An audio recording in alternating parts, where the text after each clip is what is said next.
I know and what we the judges far, far away from my advanced years, but what we now know. And it's given the totality of the circumstances of this young man's life. From the time you're saying he attacked you in the bathroom, you dry out, you come out, there are no knives in the bathroom. So where did you get the knife? I think it was a knife. I think it was scissors. This young kid claimed he was attacked right after stepping out of the shower naked. But when the judge asked about the knife, his story fell apart in seconds. All right, court is calling 2023 CR 8695, State of Texas versus Paul Anthony Pettis. Can I have parties announced for the record for the state? Defense? Your Honor, good morning. Frankie Sandoval on behalf of Mr. Pettis. And are you Mr. Pettis? Yes, Your Honor. All right, you entered a plea of no contest on October 24th, 2023 to the offense of aggravated assault with a deadly weapon. According to the plea bargaining agreement, punishment is to be assessed at a cap of 6 years in the prison. There's an affirmative finding of deadly weapon and the state is silent on your application and there's to be restitution. Have both parties had a chance to review the PSI report, state? No, I haven't. I'm unaware that Mr. Sandoval was here. Okay, no problem. I think we only requested the TAP evaluation and criminal history. Yes, Judge. And so do y'all have criminal history to tender to me? All right. If y'all need time to get that, I can call the next case. All right, no problem. Your Honor, if I may, on behalf of Mr. Pettis and for efficiency purposes, Your Honor, although PSI was not done, the TAP evaluation was done, and there was a notation on there about him being slightly motivated for treatment. And in my discussions with Paul over the last 6 months,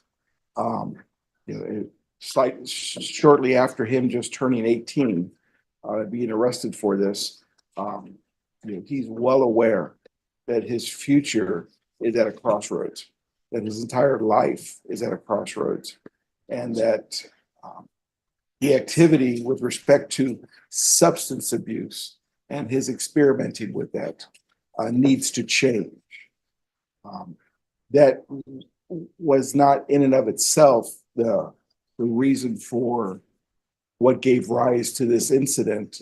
Through no fault of his own, financial hardships led his family to living in a, for lack of a better term, a group home, which was a highly stressful situation. Mr. Pettis has reflected upon all this. As I said, he had just turned 18 upon his arrest. He's been in custody for 6 months, will not turn 19 for another 6 months. So counsel, let's just wait until the state is ready to give me the criminal history. Well, okay. Well, I was just informing the court with respect to the slightly motivated portion of the TAP evaluation. Oftentimes it comes across as the lack of motivation, where what's really intended is he doesn't want to be a problem to anyone. Okay. All right. Judge, Thank you. Any objections to the court reviewing? No, Your Honor. In fact, we appreciate it and just judicial dialogue, Your Honor. All right, thank you. That's as an adult and then yes, in previous juvenile. All right, counsel, you may continue. And Your Honor, Mr. Pettis presents himself, and I say Mr., it really should be, as I said, it should be Master Pettis, presents himself seeking a chance from this court as an adult under the criminal justice system. He has not had an opportunity to prove himself, not to the court or to the state or to myself, but to himself and what he can accomplish, especially given the sword of Damocles which hangs over his head should he fall short if this court in its ultimate wisdom, were to allow him community supervision and the opportunity to turn his life around. I was taken by the court's attention paid to another young man earlier today. You know, as odd as this will sound, Your Honor, it may sound odd to everyone in this courtroom, but what I wouldn't give as a 58-year-old male to be in Mr. Pettis's position right now, even though he's in an orange jumpsuit and in handcuffs. He's 18 years old. He has his whole future ahead of him, and what I wouldn't give to be 18 again. And if if he only knew now what I know and what we the judge is far away from my advanced years, but what we now know, and it's given the totality of the circumstances of this young man's life.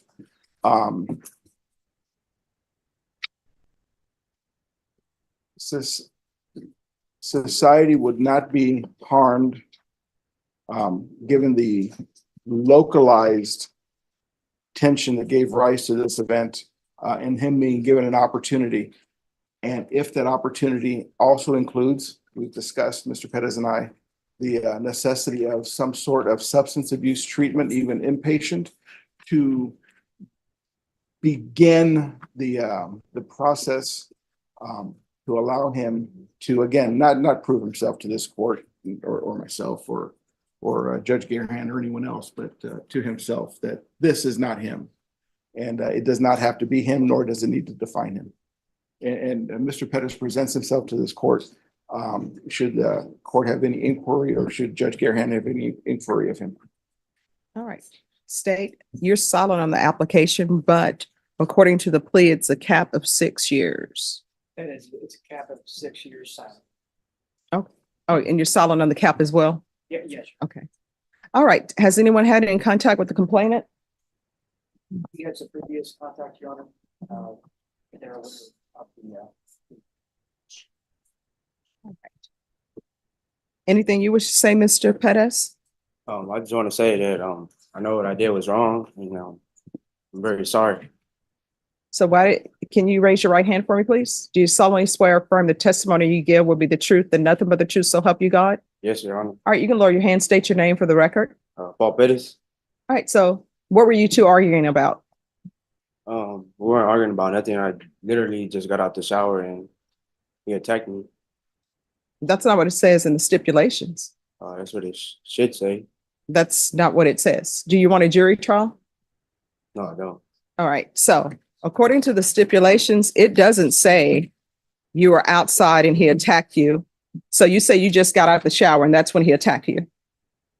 I need you to say yes or no. Yes, Your Honor. All right. So you just get out of the shower, and I'm assuming you're nude because I don't know anybody who showers with their clothes on normally. So you were showering with no clothes on. Am I to assume that? Yes, ma'am. All right. So immediately upon getting out of the shower, did you have a chance to grab a towel or anything of that nature? Yes, ma'am. All right. So you grab a towel. Did you have a chance to wipe off with the towel, or did you just have it wrapped around your body? I had a chance to dry myself. So you dried yourself. Did you have a chance to put on clothing? Yes, Your Honor. So you put on your clothes. So when you say he immediately attacked you after you got out of the shower, did this happen in the bathroom or where the shower is, or no? No, I got out the restroom. All right. So you're in the restroom, and immediately when you walk out the restroom door, that's when you're saying he attacks you? Yes, he said, "What's up, local?" And I said, "What's up?" And then I turned around and Rudy had his shirt off and attacked me. So had you stepped out of the bathroom when he attacked you? Yes, I did. All right. So I'm assuming that your bathroom does not have knives. Did you have a knife in your pants? I did not. All right. So where does the knife come in? Because he got stabbed. I'm not sure. Well, I mean, it says you had a knife. So from the time you're saying he attacked you in the bathroom, you dry out, you come out, there are no knives in the bathroom. So where did you get the knife? I don't think it was a knife. I think it was scissors. All right. Okay. Is there anything else? Your Honor, on behalf of Mr. Pettis, again, this living arrangement judge, due to the financial circumstances his family was going through, was very tension-filled whole bunch of folks living in and it's no excuse. As he said, he apologizes for his action. And in listening to the court's dialogue with Mr. Pettis, for clarification purposes, I want to stress that Mr. Pettis is relaying these facts to a court with an 18-year-old's mindset in not seeking justification, Judge, but just seeking some path to the best outcome possible. I don't, and no deception. And this is from my 6 months of working with Mr. Pettis and having visits with him. He's always come across as very articulate, very polite, very courteous, and has helped me in structuring possible defenses. As the court may be aware, there was a time where Mr. Pettis came forth and explored the possibility of maybe seeking other counsel, and we worked through that. And so he's maturing, and I believe that given the opportunity, that path of maturation can continue. All right, Mr. Pettis, I want to let you know that I listened to everything you said. I always reread everything and look at everything, and I'm taking in consideration your age. But according to the police report that I reviewed, the complainant got stabbed and it went through his lungs. Could have died, right? Yes, Your Honor. So I'm not going to grant your application. I'm going to find you guilty, but taking in consideration your age, I am going to sentence you to 4 years in the prison. The state will add a cap of 6 years. Give you credit for any time served. There's an affirmative finding of deadly weapon. There's to be no contact with Omar Morales Sastre, S-A-S-T-R-E. Going to show you what's entitled Trial Court Certification of Defendant's Rights to Appeal. Did you review that with your attorney? Did you understand it? And did you sign it? Yes, Your Honor. All right, because this is a plea bargain agreement, because I followed your plea bargain agreement, and because you waive your right to appeal, you do not have the court's permission to appeal. Because this is a felony conviction, you're not allowed to own or possess any weapons or ammunition. If you have a question over what a weapon or ammunition is, you'll need to speak to an attorney. Do you understand? Yes, Your Honor. And counsel, if you think it's appropriate, I'll request for him to be placed in the therapeutic community to address any mental health issues, if he has any, or drug issues. Your Honor, any courtesies that could be extended by this court and its wisdom would be appreciated. All right. And Mr. Pettis, you'll need to request the therapeutic community as well for them to even consider it. You understand? Yes, Your Honor. All right. We can go off the record. I realize that you're very young. I realize that going to prison or either going to the Bexar County Jail, any time that you do where you're not free is a lot of time, even 24 hours. But do not go to the prison and become institutionalized where you think that's the place to be. You can go there, you can get your GED, you can get a college degree, and they do not charge you for it. You understand? Yes, Your Honor. All right. Good luck to you. Okay. Okay, Thank you, Your Honor. And for the record, he does get credit for all the time he served. Yes. Thank you, Judge. You're welcome. I'm going to take up the last cases that I have here. Then everybody else, you're going to have to come back in the afternoon. Cristobal Miranda, and I'm trying to help the deputies out so they won't have to bring people back. Court is calling. Imagine stepping out of the shower and into a courtroom facing prison time. That's the reality for 18-year-old Paul Pettis, who we find in front of Judge Boyd for a plea of no contest to aggravated assault with a deadly weapon. The charge? A stabbing that could have been fatal. The defendant's lawyer gives a passionate, almost poetic plea for community supervision, arguing Paul is at a crossroads. But then Judge Boyd starts asking questions. Paul's story about being immediately attacked fresh out of the shower quickly unravels under her calm, logical questioning. While the plea deal capped his sentence at 6 years, Judge Boyd, visibly taking in his age and his demeanor, hands down a 4-year prison sentence, offering some final, sincere advice not to become institutionalized.